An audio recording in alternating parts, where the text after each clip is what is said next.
The quiet kindness of Kai.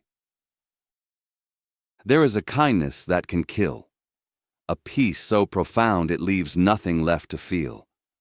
We think of monsters as things of tooth and claw, of snarling malice and obvious evil. But the most dangerous horrors are the ones we invite into our homes, the ones we fall in love with. They come with a sweet melody, a gentle smile, and the promise of a world without pain. Tonight, we listen for a different kind of monster, one that asks for nothing but your happiness and takes everything else. The world knew Kai as the man who had healed it. His instrument was a simple four-stringed ukulele, carved from a pale, almost luminous wood no one could identify. His voice was not spectacular, not technically brilliant, but it was kind. It was the sound of a warm blanket and a cup of tea on a rainy day. His concerts weren't roaring spectacles. They were gentle gatherings in parks and small theaters where the soft, clean notes from his ukulele would drift through the crowd like a summer breeze. A phone recording of his most famous song, Suburban Sunday, had famously quelled a riot. A live broadcast had brought a ceasefire to a war-torn nation. He was, in every sense of the word, beloved. A quiet, unassuming man with a sweet smile and a gift for peace. Kai lived in a small, meticulously clean house in a neighborhood where every lawn was perfectly manicured.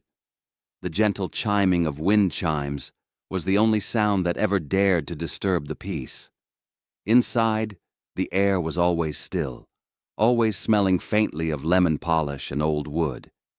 He'd sit in his favorite armchair, the pale ukulele resting in his lap, its surface smooth and cool against his fingertips. He'd pluck a few idle notes, the sound so pure, so tranquil. It was perfect. Everything was perfect. Too perfect.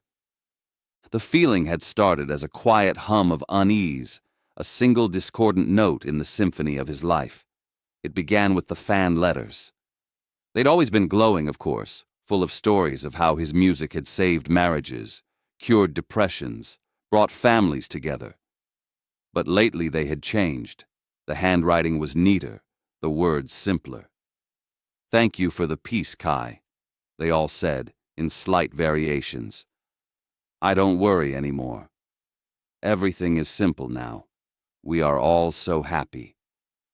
There was a serene emptiness to them, a lack of the messy, vibrant human chaos that he had once inspired people to overcome.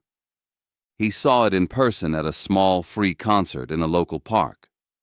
His fans sat on the grass, their faces tilted towards him, their smiles identical, placid and serene. They didn't cheer loudly anymore. They just listened. A soft, collective sigh would ripple through them as he finished a song, the sound like a gentle tide receding from a shore. After the show, a young woman approached him, one who had written to him months ago about her crippling anxiety. "Kai," she said, her voice a soft, melodic monotone. "I wanted to thank you. I don't create my art anymore. I don't need to. Your music is all the beauty I need." She smiled that same placid smile, her eyes vacant, and walked away. A cold dread, heavy and thick, began to pool in Kai's stomach. This wasn't healing. This was erasure. He started to watch, to listen. The towns where he played most often saw their crime rates plummet to zero, but they also saw their birth rates fall, their small businesses close, their art galleries shutter. People still went to work. They still smiled and greeted each other, but the spark was gone. The divine, chaotic, messy ambition of being human had been replaced by a quiet, simple contentment. They were living, but they were no longer alive. And it was his fault. "Why me?" he whispered one night, his voice a raw crack in the oppressive silence of his home. He looked at the ukulele resting on its stand, its pale wood seeming to glow faintly in the moonlight. It was beautiful. It felt like love in his hands. But the music The music was a predator, a kind predator that didn't devour its prey, but lulled it into a beautiful, dreamless, endless sleep. It was a parasitic piece, an emotional plague. He was its vector. He tried to stop.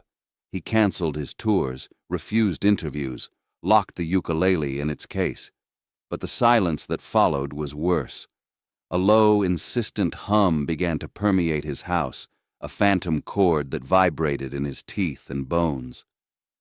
He could feel the music wanting to be played, needing to be heard.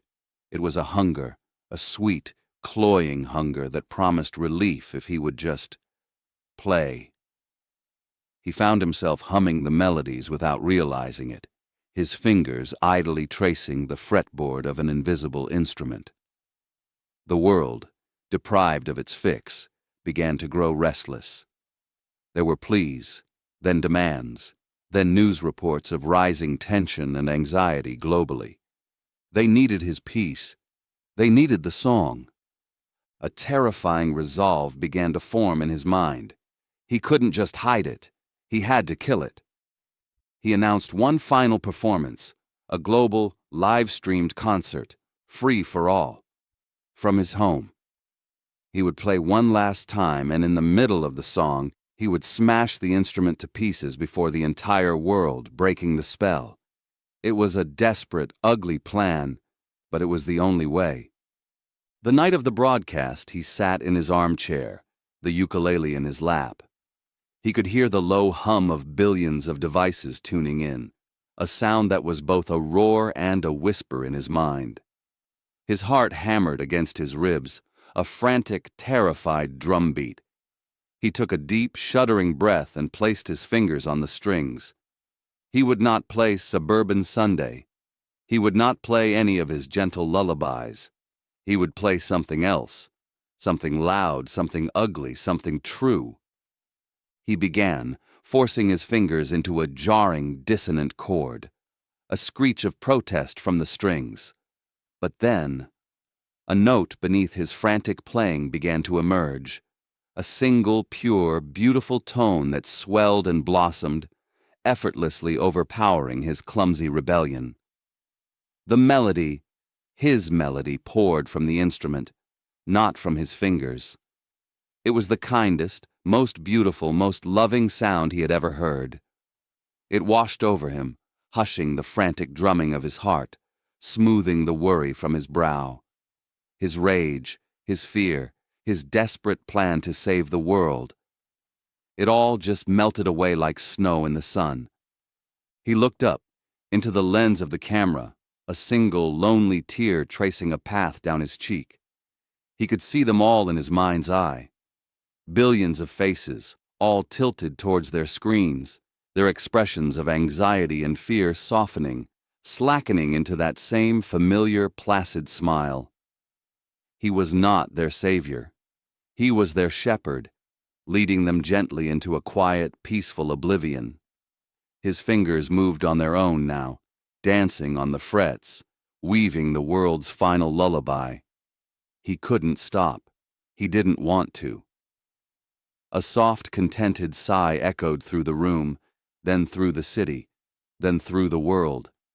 The last sound was a single, perfect, final chord, hanging in the air like a star, before fading into an endless, peaceful, and unforgiving silence.